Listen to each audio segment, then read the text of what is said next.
like I said, starting with a little bit of background.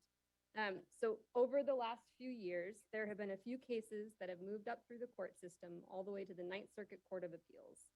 In both cases, which are listed on the screen, Martin v. Boise and Johnson v. City of Grants Pass, the court found that the laws were unconstitutional or violations of a person's Eighth Amendment rights. Specifically, the principle that, and I quote, "The Eighth Amendment prohibits the state from punishing an involuntary act or condition if it is the unavoidable consequence of one's status or being." So the first case listed, Martin v. Boise, is the oldest case and the case that's probably most recognizable. It did a variety of things, one of which is said that if a person who is experiencing homelessness for sitting, sleeping, lying, or public property, when that person has no place else to go, meaning a city cannot punish a person who is experiencing homelessness for doing those things. It also said that cities are not required to build or provide shelters for persons experiencing homelessness. Cities can impose traditional sit, sleep, and lie prohibitions on people that do have access to shelter. And lastly, it said that cities can, if they so choose, build or provide shelters for persons experiencing homelessness. Then, a little bit closer to home in the city of Grants Pass, similar case came up. And in that, the court affirmed the decision in Martin v. Boise and went a little bit further. And what they did in this case is said that it doesn't matter whether the city's prohibition is a civil or criminal violation. It's irrelevant. They also said that if somebody is entitled to take necessary minimal measures to keep themselves warm and dry while they are sleeping. And lastly, it provided some level of definition for what it means to not have access to shelter. Then, turning towards the Oregon legislature, in 2021, they passed House Bill 3115. And House Bill 3115 didn't change anything significantly from those two cases, but they did clarify and say that regulation must be objectively reasonable based on the totality of the circumstances as applied to all stakeholders, including persons experiencing homelessness. In addition, it also set a deadline of July 1st, 2023, or next month, for cities to come into compliance with this law. During that same legislative session, a second bill was passed called House Bill 3124, and that did two things. One of the things that it did is change the requirements for how a city is to provide notice to a person experiencing homelessness that an established campsite is being closed on public property. The second thing that it did is it gave instructions on how a city is to oversee and manage property it removes from an established campsite located on public property.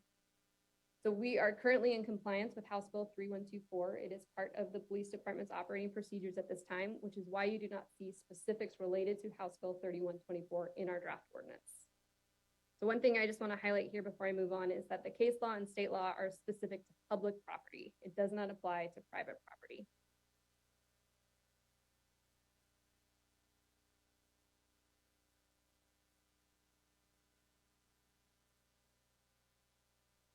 Hey, Bates. Thank you. All right, turning towards Tualatin now. So you can see our municipal code chapter 612030 on the screen. I won't read it, but basically it says that camping in the city of Tualatin on public property is prohibited. Our ordinance is not in compliance with House Bill 3115. The city council has the option this evening or in future to consider just repealing the ordinance. That's one option the council could take. The draft ordinance today includes recommendations for repealing and instituting time, place, and manner restrictions in the place of what we currently have. So I will say, so homelessness is a huge issue. It touches a lot of people in our community. A lot of our city services touch it, and we're engaged on it in multiple areas. The issue tonight is pretty narrow in focus. We're looking at the legal compliance with House Bill 3115. In Tualatin, our staff, specifically staff in our police department, in our library, and in our Parks and Recreation department, have knowledge and contact with people experiencing homelessness, both sheltered and not sheltered. And by sheltered in this case, I mean they've got somewhere to go overnight. It may not be permanent housing, but it doesn't mean that they're necessarily camping in our or in public. However, Tualatin is not experiencing a significant degree of visible camping on a day-to-day basis, particularly when we compare ourselves to some of our neighbors. All right. Sorry, next slide. shifting over to talk through our neighboring jurisdictions. Before we start reading through the grid that I have on the slide, this is a process that all cities and counties in Oregon have to go through. Some are already in compliance and therefore are not going through a process, others are not, and so have begun this process at varying stages. Many cities are in a similar time frame as us. And so in looking at drafting Tualatin's ordinance, we have looked at many of our peer cities or neighboring jurisdictions. And that includes cities of Bend, Beaverton, Portland, Happy Valley, Forest Grove, Medford, Gladstone, Astoria, West Linn, and then the 4 listed on the screen: Tigard, Sherwood, Washington County, and Wilsonville. One city councilor had asked about the city of Lake Oswego, and there's been some reporting on that in the last month that I thought I would share really quickly. So the city attorney's office in Lake Oswego reviewed their current ordinances and found that Lake Oswego is in compliance with House Bill 3115 currently. They do not have a prohibition on camping on public property, or an outright ban, I should say. They do limit it in certain areas, specifically on city parks. But for that reason, they, at least to my knowledge at this point, are not going through a similar process. All right, so to the extent possible, we have been in communication with neighboring jurisdictions about their drafts so that there is as much continuity as possible between what they're doing and what we're doing for a variety of reasons. So on the screen, I've highlighted the approach as I know of it today for those 4 cities. At the time this table was put together, the cities of Tigard and Wilsonville had both adopted their ordinances. Sherwood, I believe, met last week for a first reading of their ordinance. And Washington County is still in the process. So I'm going to highlight, going through time, place, and manner on each of these, just a few similarities and a few differences between each of those before we turn to Tualatin's draft ordinance. So in terms of time, there's really 2 ways to approach it: a time-to-time restriction or a rotating clock. Most jurisdictions are looking at a time-to-time restriction. You can see the city of Tigard on the chart is restricting camping between the hours of 9 a.m. and 7 p.m. The cities of Sherwood and Wilsonville have a bit tighter timeline of restricting camping between 7 a.m. and 9 p.m., meaning somebody can camp between the hours of 9 p.m. and 7 a.m. Washington County is looking at doing a 5-day calendar as opposed to a time-to-time restriction. And the reason that they have described when we've asked them about it is because through their work on the Metro Strategic Housing Services Bond, their outreach teams are working really hard to make contact with folks experiencing unsheltered homelessness and get them into the system so that they can begin to identify shelter opportunities for them. And that work becomes much harder if they're moving every day. So for that reason, they have taken a different approach than the majority of our peer organizations. Moving along to place. So there are a lot of similarities between place, but practically when that comes to the map that each city provides, it'll look very different because every city's geography is quite different.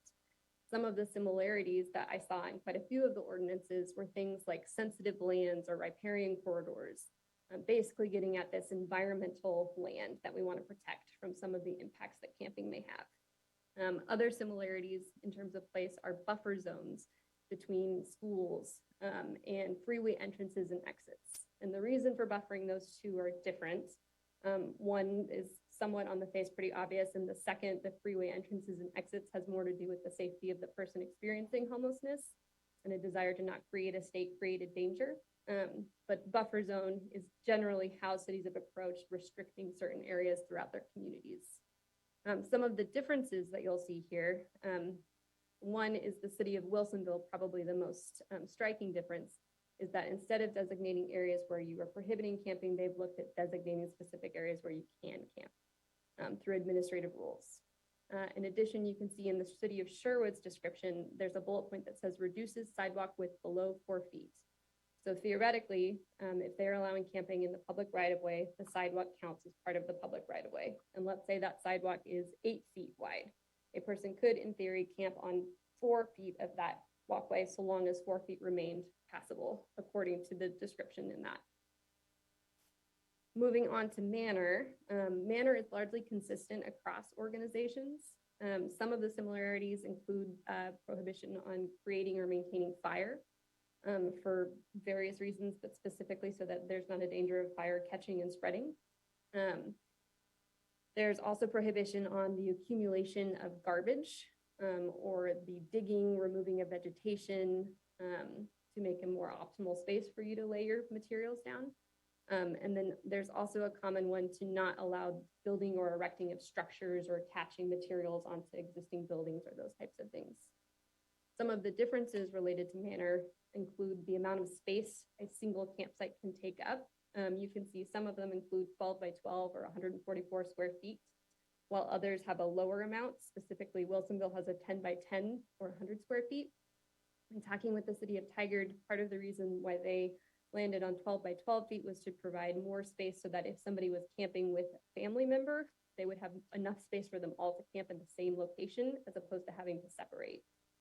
One of the other distinctions between ordinances regarding manor has to do with the amount of buffer zone between campsites. Some have included none, some have included 20 feet, as you can see with Tigard, whereas Wilsonville has a buffer of 100 feet between campsites. Practically, the implication of the buffer zone in terms of drafting the number of possible sites that you can camp in is that if you have a larger buffer, you have fewer sites available. All right. Next slide, please, Bates. Just gonna set that over there. All right, so I'm going to start showing slides related to the draft ordinance, which is in your packet this evening. Before I move on to that, a decision today, or rather a decision at your next meeting in June, does not mean that this is etched into stone and the permanent way of proceeding in Tualatin. In fact, we anticipate needing and wanting to make changes in the future for a few different reasons. One of those reasons could be case law. None of the time, place, and manner ordinances, to my knowledge, have been tried yet, and we anticipate that they might.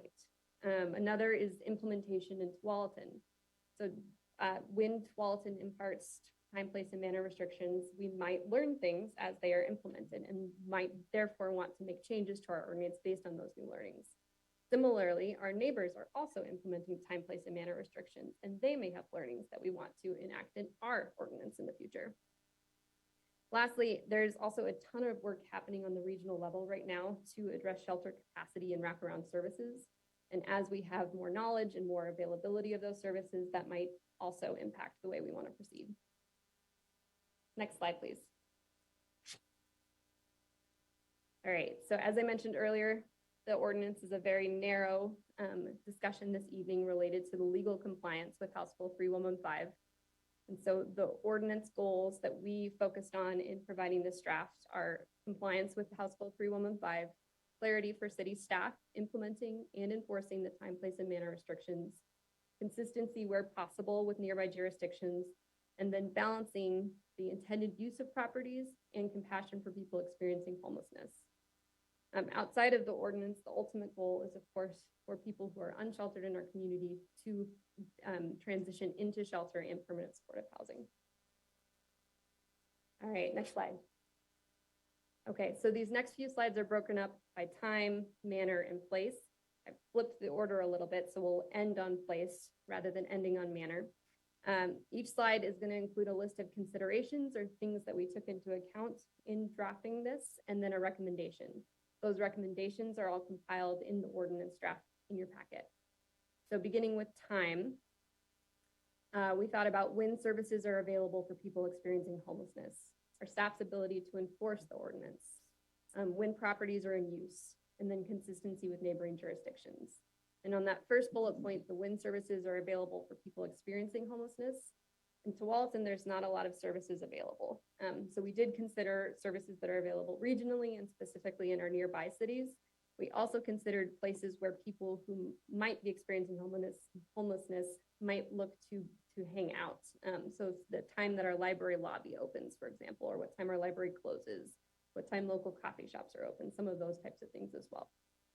The recommendation that we have is that camping is prohibited between the hours of 7 a.m. and 7 p.m., which means that it would be allowed between the hours of 7 p.m. and 7 a.m. The reason that we landed on the 7 p.m. timeframe was because it seemed to meet in the middle between different needs depending on the season. For example, a day like today in June is quite different than a day in December or January, and in terms of what 7 p.m. looks like. All right, next slide. For the manner restrictions, similarly, a lot of our neighboring jurisdictions are largely consistent on this. Consider discouraging large encampments, the integrity and access to public infrastructure, and then environmental concerns. So the way that this plays out in the ordinance is that it's a list of things you can't do essentially, or we are not allowing you to do. And that includes, and this is not verbatim what's included in the draft ordinance, but a summary, things like accumulating, discarding, or leaving behind trash, digging, excavating, erecting fixtures, harming vegetation, obstructing or attaching camp material to infrastructure, things that we saw in some of the other examples. At this time, we included a campsite space limitation of 12 by 12 feet, no unauthorized connections to electrical outlets or other utilities, may not start or maintain a fire, and then may not create physical impairment to emergency ingress or egress. Next slide. All right, place. So I've got the consideration slide, the recommendation slide, and then a series of maps and images. So for this, the first one is that there must be areas where camping is not prohibited. We cannot prohibit the entire city. Second, we considered the number of people estimated to be camping outdoors within city limits currently, so that we could come to a number of how many sites we might need to have available. We looked closely at what our neighboring jurisdictions were doing, so that we were compatible or consistent where we were able to be. Thought about protection of the environment, city infrastructure, and the intended use of the property. We thought about access to services, including public transit for people experiencing homelessness. Next slide. So again, this is a list of places where you cannot camp. That includes city-owned and maintained parking lots, within 500 feet of schools, freeway entrances and exits, within 20 feet of a building, in the natural resource protection overlay, natural areas, greenways, and landscaped areas, public rights-of-way and railroad right-of-way, municipal grounds and library plaza, and city parks. Next slide.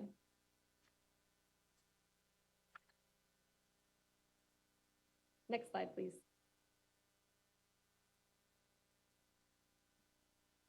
Next slide, please. Thank you. All right, so this is a map of the city of Tualatin. I think largely you've seen this before. It's hard to see in this map, but there are two purple lots that are highlighted here. So if we mapped out the city and said, these are all the places you can't camp, those are the two publicly owned pieces of land that would still remain after that map. Practically, that map is really hard to perceive because private property is also included. So this is a little bit easier visually to get to the, well, what's left question. Next slide. The first property is a grassy lot, which is located above the train tracks adjacent to the police department. As the ordinance is currently drafted, there would be approximately 100 potential sites at this location. Next site, or next slide. This is a photo I took last week of what that looks like. Next slide. The second piece of land is a gravel lot located at the corner of Boonesbury Road and Nyberg. And as the ordinance is currently written, this would allow for approximately 20 sites for camping. Next slide. And that's what that looked like as of last week. All right, next slide. And at this point, I'm going to turn it over to Chief Pickering. Thank you. Well, I think the most important thing when it comes to houselessness is that we understand that houselessness is not a crime. So the police department's approach is that, excuse me, one of compliance, excuse me, when it comes to those who will be camping based upon the prohibitions that have been set forth by the ordinance. We in the department are looking to take a somewhat trauma-informed approach, doing our best to find services for those that are experiencing houselessness in our area. We will, the biggest thing I think is we're not going to be searching out people to find their camps. We're not going to go in search of camps. We're not going to be looking for camps. Individuals who may be camping in the designated areas will be asked to be in compliance through voluntary compliance to pack their things within the number of hours that they need to be and to move along through the day, but the ability to come back when the ordinance does allow. And our approach again is to deal with behaviors that we encounter, not necessarily the fact that the individuals may be houseless at the time, but individuals and the behaviors at which they're accommodating. So if we do run into criminal activity, we'll address the criminal activity based upon their activity and their behaviors rather than the fact that they are their status of being. All right, next slide. Okay, that brings us to the end of the presentation. So in terms of next step, we are tentatively scheduled to return on June 26th for adoption of an ordinance. The ordinance effective date in order to be compliant with House Bill 3115 is set to be July 1st, 2023. We are also proposing a subsequent check-in with the City Council approximately 6 months after that date to talk more in detail about how implementation is going. We said 6 months, it could be before, depending on your interest or, of course, the actual circumstances. So with that, next slide, turn to questions and discussion from the City Council. All right, thank you. Questions for Major McKee? Council President Pratt, you're first. So I noticed you didn't put anything about this site. Yeah, so we looked at that, and the number of available sites changes dramatically when we add in a buffer. So in coming up with the number, we did include a 5-foot buffer because practically you can't have a tent on top of a tent. So we have a 5-foot buffer in there to estimate the number of potential sites available. If we did add in a buffer, the number of sites is reduced, and I've got it right here, from on the grassy lot from about 100 sites to about 20 sites.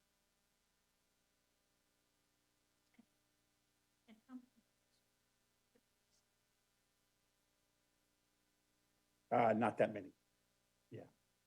So it's hard to know the exact number.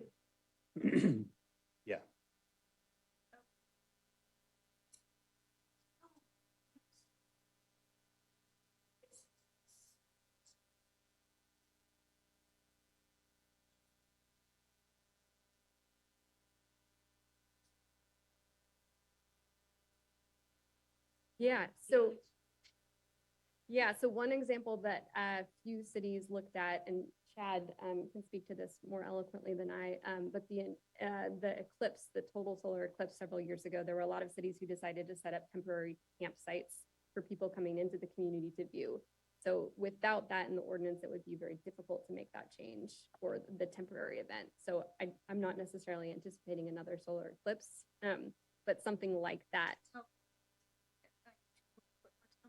My question is, how do you deal with someone that's camping at 7 a.m. and they're like deathly ill with the flu? You don't want to send them to the library. What do you do with people like that? Yeah, again, we're going to do our best to find services for them. So if they're sick to the point that they may need medical attention, we're going to assist them with, using our EMS partners to make sure that they're well enough to be by themselves. And there will always be those circumstances that we're going to find ourselves in where we're going to have to adjust as we go forward. But the last thing we want to do is tell somebody who's ill and not feeling well to pack their stuff and go, right? But at the same time, we have to work with that person so that that's not being taken advantage of.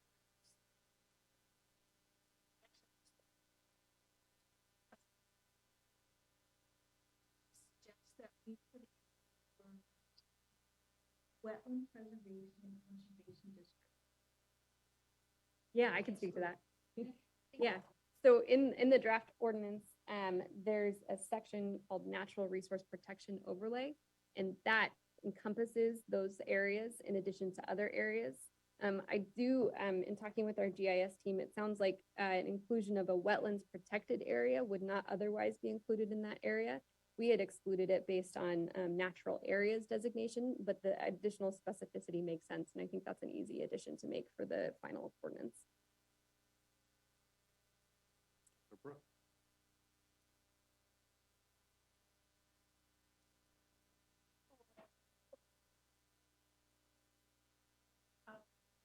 I had questions more context-wise around there may be upcoming legislation. Is there any legislation that we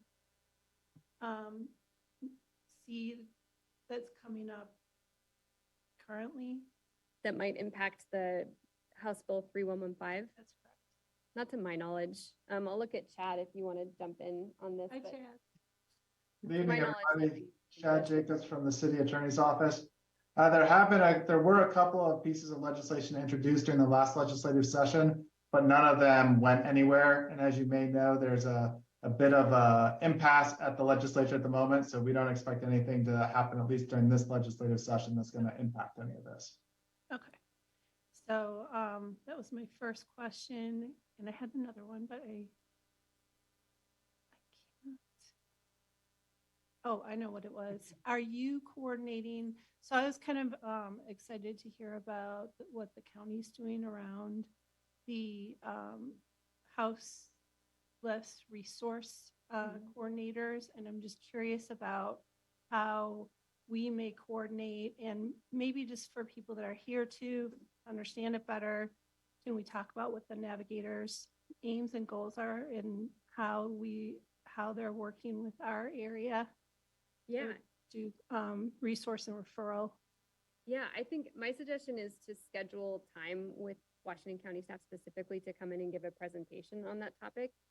It's changing fast, the landscape of services that are available through Washington County and their partners in it. So I think I'm not prepared to go into detail about what that is, but my suggestion is to schedule a follow-up discussion with Washington County. Thank you. Yeah, I think that it's really important that to know that there's navigators that are working specifically in this end of the county. And so there should be news articles and there should be follow-up conversations here at council for anyone that's interested in how, because those kind of human services don't operate through our city, but through the county, and how those services are being planned for and enacted in our area. And I just feel proud because I advocated a lot when we were doing the metro work on getting geographical diversity represented, including our area of the county. So thanks. Other questions? Counselor Sacco. Thank you. So besides the number of spots, what other considerations about not including a buffer were considered? That's part one of the question. The second part of the question is there an appetite amongst the council to discuss a buffer between sites after learning more? Yeah. So the primary reason why a buffer was not included in the draft was to open up more opportunities on those two pieces of land. In addition, from what I saw in other ordinances, cities who were looking at including the public right-of-way, for example, as an option, it was included to discourage large encampments from forming on public right-of-way. And since we weren't looking at including public right-of-way, that seemed less of an important criteria. Does that answer your question?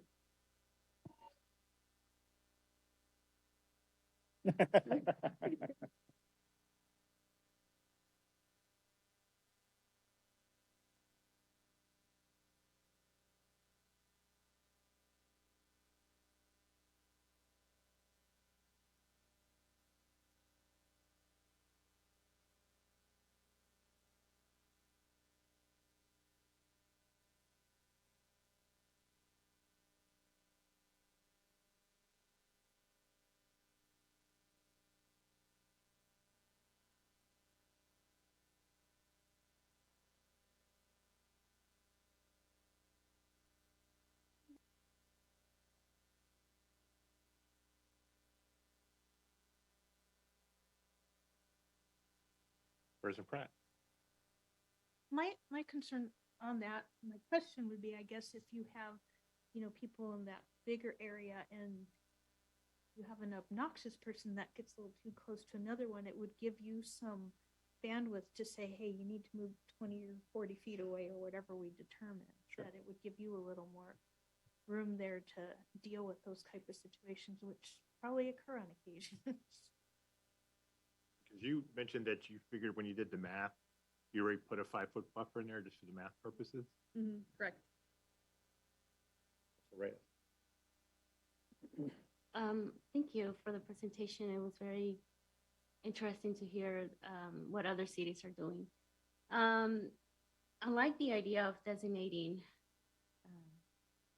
areas because that way it's a lot easier to just say there are these designated areas where people can go versus allowing anywhere that is public or having other, trying to, find people in different areas. So I like that designated idea. I also like the the fact that you're looking at on your recommendations, the campsites, the 12 by 12 foot. I think that helps a little bit to understand what people can do. You said also that there was I also have questions about the buffer, but I guess the answer was, the question was answered, which was the 5 feet that you already had done that. Right now, we don't have currently any, what's the closest shelter, if there is a shelter nearby, where we would, if anything happens, that we can send people to? It would be in the city of Tigard in Jefferson County. And that's the one that's kind of always like to the max, right? Correct. Yeah. Washington County is working to expand shelter capacity in a few places around the county, including in the southwestern part of the county. Okay. And also you mentioned that there was the Washington County was doing something. So we in Tualatin still have some parts of, people think they're in the city of Tualatin, but they're actually Washington County, unincorporated. So is that something that, say, Washington County decides to put a designated area there for these houseless individuals? It can potentially be in an area where it's just, it's not in those two designated areas. Correct. So if How it would is, that look? yeah, so if it's outside the city limits and not in another city, then Washington County's ordinance would apply. And so the screen that had the grid, what Washington County is looking at, they would enforce those rules on those properties. And we have been in discussion. It's gotten a little bit complicated when we think about property that, for example, the city might own that's not currently incorporated into the city, but is part of unincorporated Washington County. So the current discussions look at Washington County would enforce their ordinance on those properties versus the city enforcing our ordinance on those properties. But that's still a little bit to be determined in practice and implementation. So it's good to know that for someone that owns a property within, like, close to city, across the street, then it becomes Washington County, that if that area is potentially looked like Washington County, Tualatin may not be able to assist and help. Correct. Yeah, we would be in communication with them certainly, but their ordinance would apply in those areas. And currently, the draft that they're working on is allowing camping in, I believe, the public right-of-way and on county property with additional limitations in place if it's on public right-of-way. Okay, one more thing. I like the idea also of leaving it whereas we learn and go through the growing pains and all that of other cities implementing their this House Bill 3115, that we are also have that ability to make changes and correct and as we go. Thank you.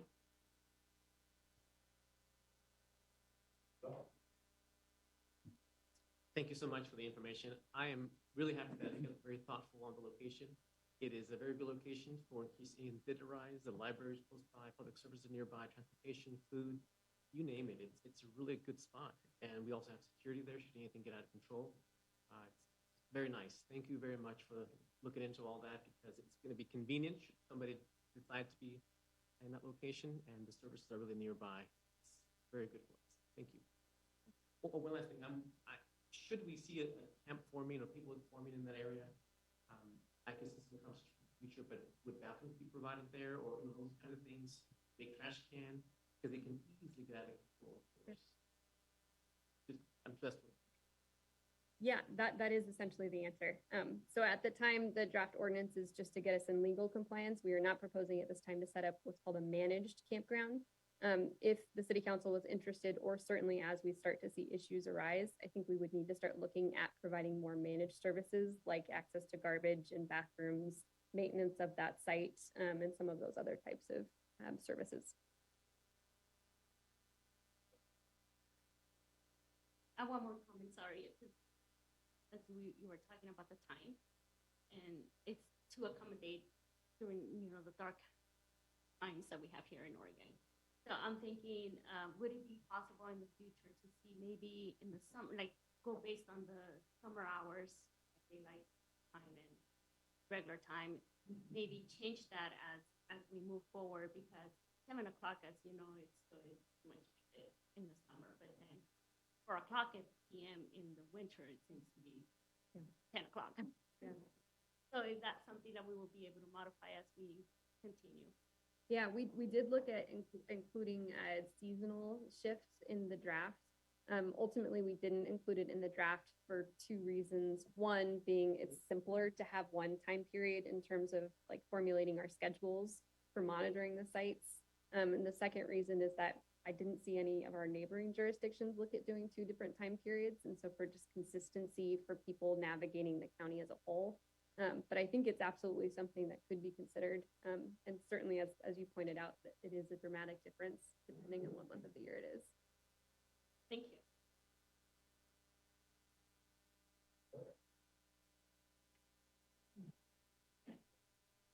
So most of my questions have been answered. Thank you very much. But I'm just wondering if you've seen any, or if there's any case information from other communities, other states, that you see people kind of going from one community to the next community, and then I suppose like Washington County, it would be harder to help them get the services. But I just wonder, with our neighbors doing things about the same as us, or at least what we're proposing in this, do you have any feel for how we will impact each other? Yes. Not exactly. There's been a lot of time spent trying to seek out consistency between jurisdictions, and there's differences between jurisdictions that are in every single ordinance. Nobody's identical. I anticipate there have been work groups that have met in order to implement the time, place, and manner workshop, and I expect, in fact, to have an additional meeting after July 1st scheduled already to continue discussions about implementation. One of the points earlier was that as Washington County specifically, but the Tri-County region continue to work on affordable housing and shelters, that will also shift how we can implement this and what services are available. I think most importantly, it will shift as we have more resources available. Our enforcement team and others who interact with people are going to have more resources to offer people in those circumstances as well. I think there's a big push on trying to have a coordinated system for people reaching those services as much as possible. Thank you very much. And I see that the city of Portland passed something. I didn't follow it as well as I could have, but and doing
Thank you, Councilor.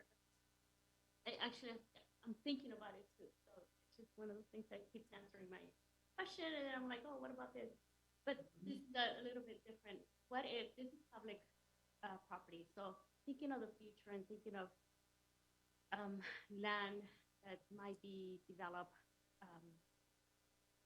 what would happen if that's, I mean, is there a plan? Is there, I guess, if this part of this property needs to be developed something different? Have we thought of that, or? Because I feel like I know these areas. I just don't know what. Yeah, I think at the point that either of those sites would be desirable for development or other reasons, we would have to take a look at the ordinance at that point and amend what our restrictions are so that there's still allowable space or available space for people to camp. And that would look similar to how it looks today and in 2 weeks, where we would come back with probably during a work session with a revised or an amendment to the ordinance and have the council discuss and then come back for final adoption. And in regard to the buffer, Councilor, I think that I actually thought of something. I have experience living in a tent before. And I kind of now, I think what you're saying of safety and being in how far families can be from one another. And I would consider thinking about that. I would consider looking at that buffer being a little bit more, maybe 7-10 feet. 5 feet could be may not be enough, but I will consider.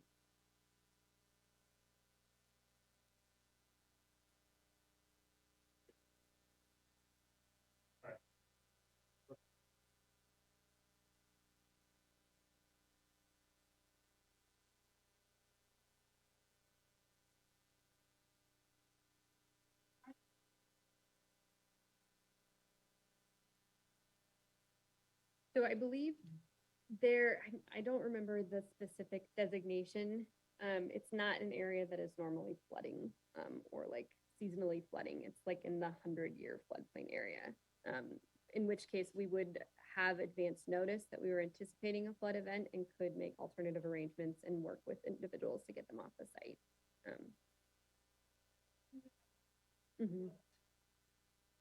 Correct. Yes. Correct. Yeah.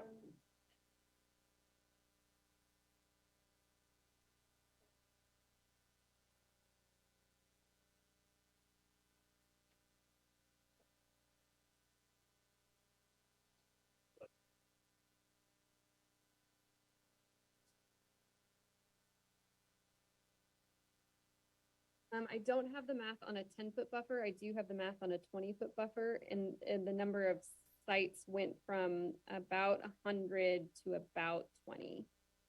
So presumably with a 10-foot buffer, we'd be somewhere in between there, just for the grassy lot space. For the gravel lot, it goes from about 20 sites to about 4 sites. I did also run the numbers for if we did a 10 by 10 square foot as opposed to 12 by 12. And I have those if you're interested in comparing that.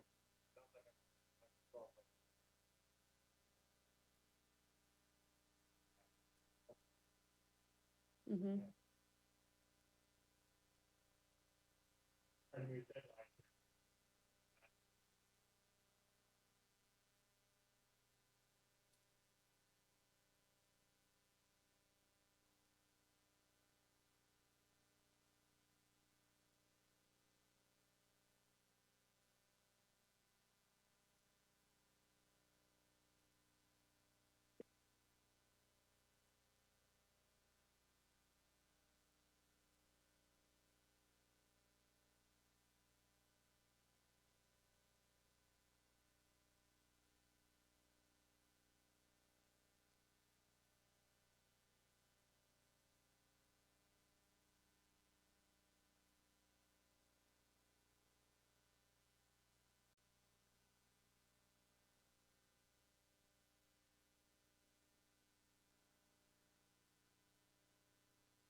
it would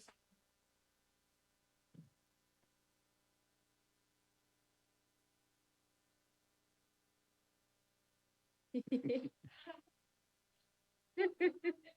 I think it would, with a 10-foot buffer, it'd be somewhere around 40 to 45, 50 sites. Yeah.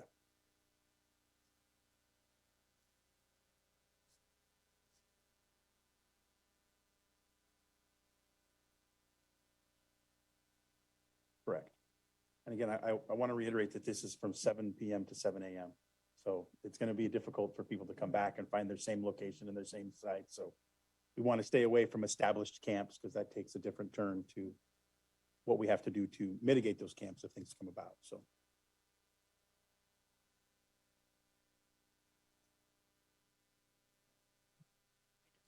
Okay, sorry. So Chief, would you, in a scenario, maybe Counselor Hilliard, or excuse me, Counselor Brooks brings up a good question about if people wanted to be together. I would guess that you would only enforce the distance if there was an issue. Correct. So if people did want to do that, they could do that. I get that there's the 12 by 12, but there would probably be two separate things. Could you address that, please? Yeah, we're not going to be campsite police. So we're not going to go out at 7 o'clock and make sure, that we're going to measure, that make sure people are, I think that the buffer in many cases, as we've seen in neighboring jurisdictions, has to do more so with safety. When we do, where they have seen in other jurisdictions, maybe a fire in a campsite, they don't want that to spread to multiple campsites because they're too close together. Or a situation where you have some type of life safety issue, the ability for first responders to actually get into the camp or get into the location.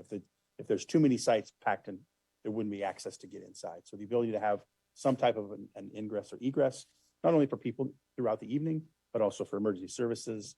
And again, to create that some sort of a buffer so that there's kind of a safety buffer between each.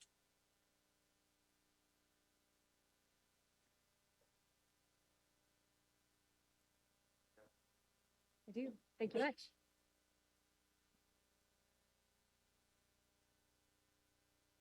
During this transition, can I, a statement about, it's not having to do with this.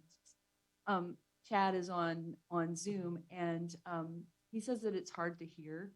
And I know that here in the room, we're not experiencing that, but if you could put your mouth to the mic and, so that they can hear online, especially tonight during the land use hearing. I know, we'll have to figure that out, but sorry. That brings us to item number 2, council meeting agenda review, communications and roundtable. Does anyone have any questions about any item on consent tonight? Or indeed, pull an item off consent? We have 4 items of consent. Pledges, Councilor Brooks tonight. I've got somewhere on my desk here 2 proclamations. I know one's going to Councilor Brooks, pollinator. That's a no-brainer. So, who would like to do the Juneteenth Day proclamation?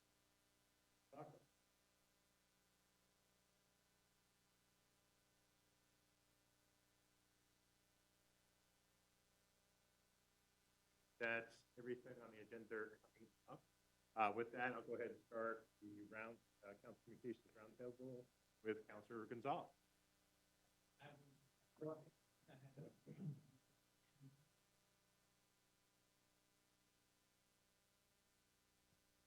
Thank you. I had my alternate attend the meeting for me because I was not available. That meeting went very well. I believe we got awarded the grant that we were looking to receive. I think was $45,000. So that's all the updates I have for that. Councilor Brooks. I attended 2 meetings. Last Wednesday was the Water Consortium executive meeting, which was my last one. So I have to just say that I served out 2 two-year terms as the first female chair of the Regional Water Providers Consortium, which was really a privilege and also I think a little overdue. So I'm grateful to have had that opportunity. And we basically went over the strategic plan for the upcoming year. It's mostly just a little bit of updating. It's not like a big, huge overhaul, but there is some language, and they've done an incredible job providing translation services for all different languages. And there's an equity piece that's been put in and more in the forefront about not only for people accessing the information from the Water Providers Consortium, but also for different areas that may be smaller districts or other water districts that want to participate that have more to overcome than our city does, for instance. And then also said goodbye to vice chair of the PAB for 2 consecutive terms, which is terming out of that role. And that's also was a privilege. I got to work under 2 really talented chairs. And in that one, we went over a rough draft of some language for a new grant for ARPA funds that will go for housing and homelessness for non-congregate shelter is the focus of that money. So for, in layman's terms, it's not group shelters, but individual places for people to live. So there's a lot of pushing for trying to get housing, which I think is what the main, for me, I don't want to see people living on the street and not having services. And I've been a social worker that's tried to place people in housing and know what the long lists are for affordable housing and where they just stop even counting. So when people say that people don't want to be housed, there's a lot of people that do want to be housed, and there's a lot that's not available for those people. And it's heartbreaking for social workers as well as, any family member that's trying to work with somebody that might have gotten sick or had huge medical bills or whatever, put that situation. So anyway, I'm proud for both of those things, and now I'll be quiet. Thanks for everybody for coming tonight. Counselor Sacco, I'm blinded, I can't see you. Screams at us. Okay. Hello.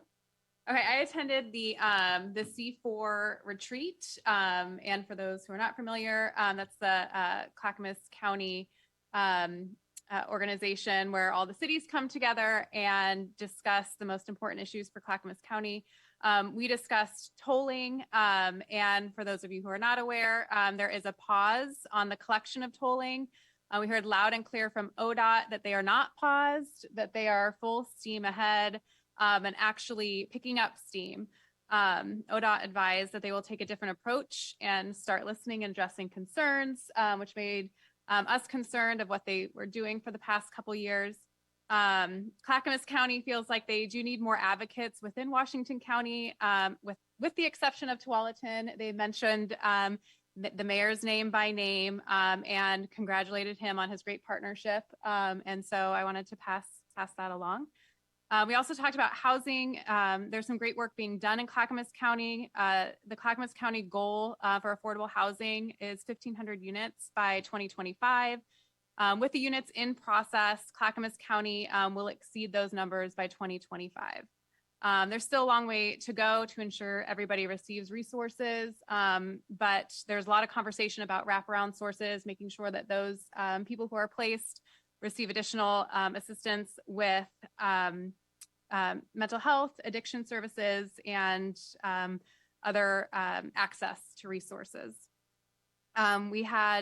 I was unable to attend our Pride celebration, which took place on June 3rd because I was at the C4 meeting. But I wanted to recognize that we had our first Pride celebration here in Tualatin.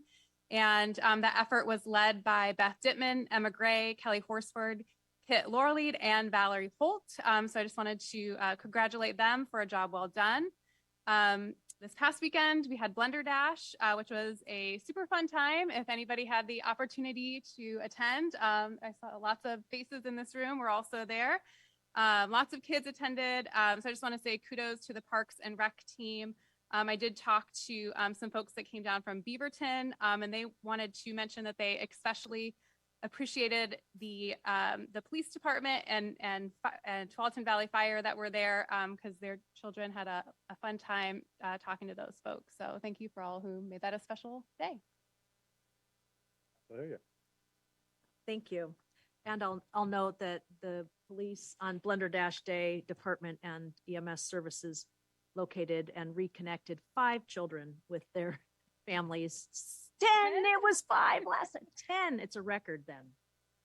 Oh, bad record to try to break. So just something to know at the record breaking, I think there were 1,100 children that were participating in the Blender Dash and hundreds of volunteers, like 3,000 people. So 10 children, pretty important if it's your child, right? Okay, I did have the honor of attending the Pride Stride, and Counselor Sacco's big head didn't get in time, so I was sad, but I did have the honor of getting to work with the team and be part of that wonderful event. I was on the 7th able to represent the city and the science and technology team and award the scholarship to a young person who will be here at our July meeting. And I aspire to be as amazing as this 18-year-old person, and I can hardly wait for you all to meet her. I hope all of you will either come in July at our first meeting or listen in on Zoom to hear Kelly. She's incredible and will do amazing things as a physics teacher at high school level once she graduates with all her degrees. And I also attended on that same day the assembly at Tualatin High School, representing the council, and awarded, well, actually handed to the athletic director because there was some confusion about the day, and gave them their certificate to the women's track and field team on placing first at state, which going into the last event, they were 2 points behind, and it was a pretty incredible win. This team has overcome an awful lot of adversity. And again, if you have the chance to support any of those activities up at the high school, I encourage you to do that. Thank you. Reyes.